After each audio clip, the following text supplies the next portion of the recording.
Hey guys, a lot of people requested that I do different knives, just like I did the rope test the other day with the gray pair too. And a couple different people messaged me and asked me to do M4, so I'm going to do this knife. Let me zoom in. Oh geez, shouldn't have done that. It's M4 Manix 2, as you can see, just M4 blade, skeletonized liners, tan G10. I've showed this knife before. It's probably my favorite flavor of Manix 2, mainly because of the steel, and I do like the color of it. So it's a pretty nice knife. Don't forget to put it on 1080p if you haven't already. I do shoot in 1080p with this camera, so I'd rather not shoot in 1080p if you're not going to put it on it. So anyway, just for the continuity of the test, I'm going to do it the same way. I have about a 3-foot length of this sisal rope that I unbraided into 3 different strands that are a 1/4 inch thick each. Want to start out with the same sharpness edge. This is a hair whittling edge. I'm not sure you're going to be able to see it on camera, but it just broke that hair. It's hair whittling. It's very, very sharp. If you didn't see the hair, just in case, I'll show you that. I mean, it's very, very sharp. And that's one thing I want to say about M4 is I can get other steels this same sharpness, hair whittling sharp, but they don't feel as sharp as this. Something about M4 is ridiculous. It gets so sharp, it takes such a keen edge that it has no resistance, and it feels like it's gliding through whatever you're cutting. So all you people who like sharpness, the high vanadium steels do get sharp like hair whittling, but they don't feel anything like this. M4 just takes such a keen edge that it just feels amazing when you cut. There is absolutely no resistance. I mean, the knife will fall through this paper. Just the weight of the knife falls through. Like that. So I'm going to go ahead and get to cutting just like last time. I'm going to cut really close, probably 1/2 inch apart, so I can save rope. And just so for continuity, again, I want to do almost the exact same thing I did last time, just so the test is valid and reliable. I'm going to do the same thing. I'm going to cut and then test on phone book paper, and once it loses that edge, I'm going to start testing on this. And I'm going to stop when I either run out of rope or it won't slice paper anymore. And at the end, I'll tell you how it compares to the CTS 20CP pair. So I'm just going to go ahead and start. I can go ahead and tell you that this knife is cutting through the rope a lot better than the Para 2 did. I don't think it has anything to do with the blade. I think it's the ergonomics of the handle and the blade shape. Well, I guess that is the blade. It's much easier to get in a slicing position with this knife. So I can already tell I'm not going to be as fatigued as I was last time at the end of this test. This stuff is extremely messy, so I'm going to have to clean it every few steps so I don't infuriate my fiance. Let's go ahead and test it.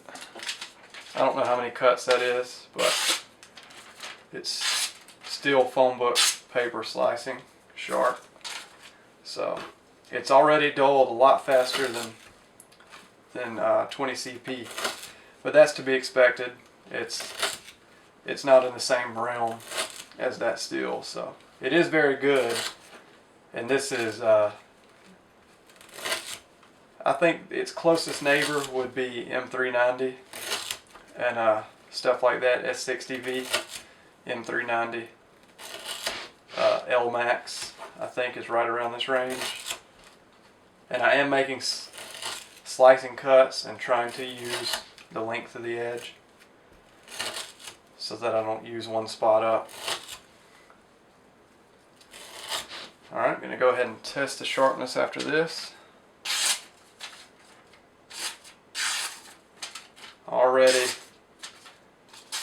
Already having some hang-ups. The CTS 20CP wasn't even, I didn't even notice a difference at this point. So that gives you a good benchmark on this steel. It's still slicing phone book paper with a slice cut. But if I tried to push cut like I did with a Para 2, it binds up. I'm going to go ahead and chunk this. Keep my workspace clean so you can see what's going on. I'm going to go ahead and make sure this is in focus, which I think it is. Alright, going to go ahead and keep cutting. You can definitely tell a difference in the sharpness with the phone book paper, but as far as cutting goes, I don't feel a big difference yet. So keep that in mind. I did monetize my videos like I was asking you guys about in the last test.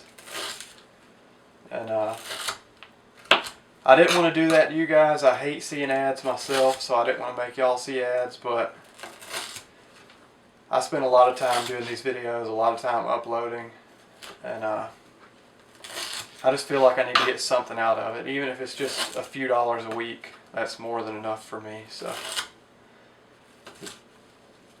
I appreciate y'all if y'all help me out with that. But if you don't, then it's no big deal. I just appreciate you watching.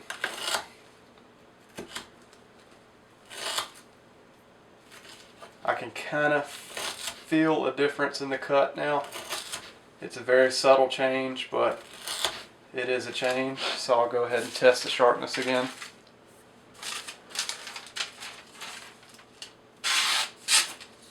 We're still just barely phone book paper slicing sharp. So, yeah, that's strange. It actually seems a little sharper than it was on the last test. So, still cutting really good.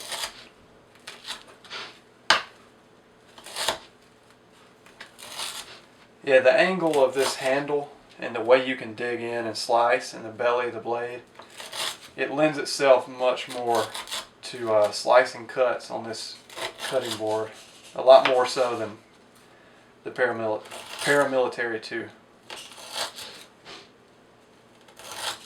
Alright, so that's 6 feet so far that I've cut, roughly 6 feet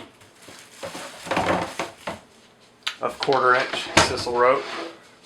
I'm going to go ahead and do another little cut test on this phone book paper.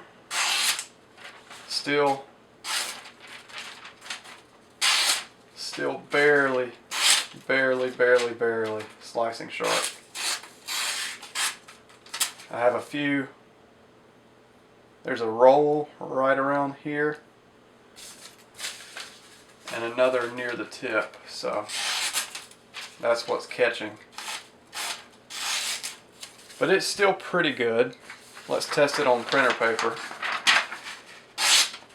It still easily slices printer paper, which means it's still a very good edge. So let's go ahead and finish this last 3 feet off. I'm going to go ahead and check my focus again, which I think it's about perfect. Going to go ahead and polish this last 3 feet off.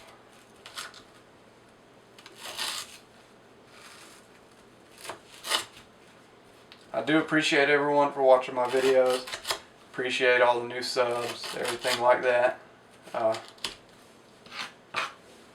do this for y'all, so I enjoy seeing everybody's comments and likes and dislikes and stuff like that. I get a kick out of it. So If you want to make my day, you can drop me a comment or something.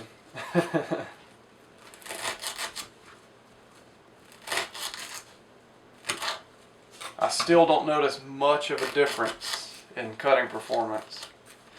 By the way, I didn't tell you this is a 36 degree inclusive edge, which is, I think the exact, no, this is a 30 degree inclusive edge, and the paramilitary 2 was 36.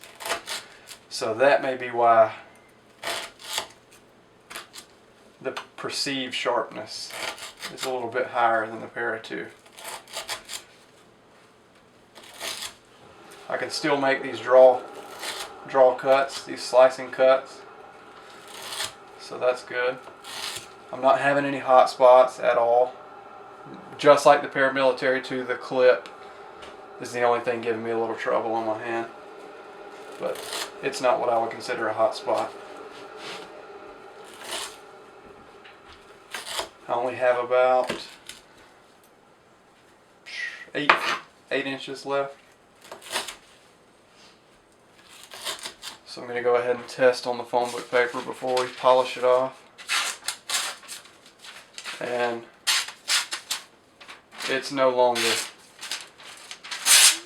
phone book slicing sharp, or phone book paper slicing sharp. It's just got too many hang-ups.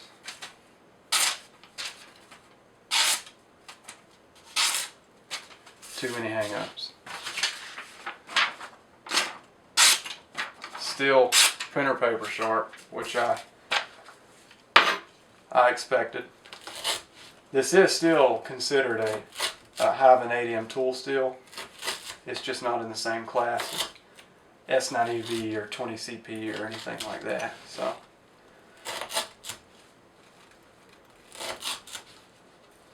I'm going to go ahead and make these last few cuts. I don't know if you guys have ever cut this stuff, but it smells like shit. I mean, it stinks. It has a weird preservative smell to it, almost like formaldehyde. I wonder if it has formaldehyde in it. I'm sitting here breathing it in, letting it seep into my skin. Last cut. Alright. Actually did better that time.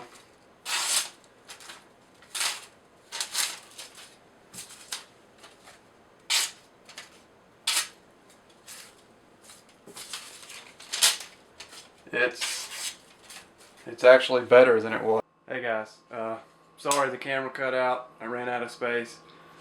Pretty much what I wanted to say at the very end was that it got a little better. It barely sliced phone book paper, but it still cuts printer paper like it's nothing.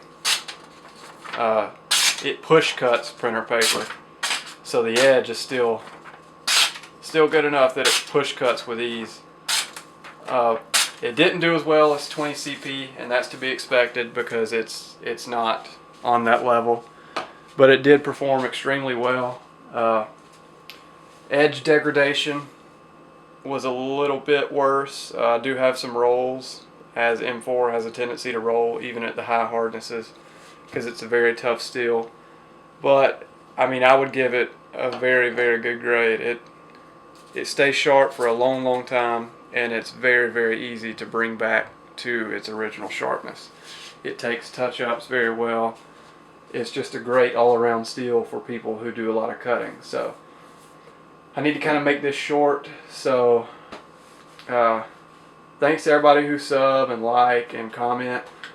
I think I'm going to do the Kershaw tilt next with a Manix 75, but after that I need some ideas. So if you have a knife you want to see tested, just drop me a comment, give me some suggestions. Thanks for watching guys, and I'll see you next time.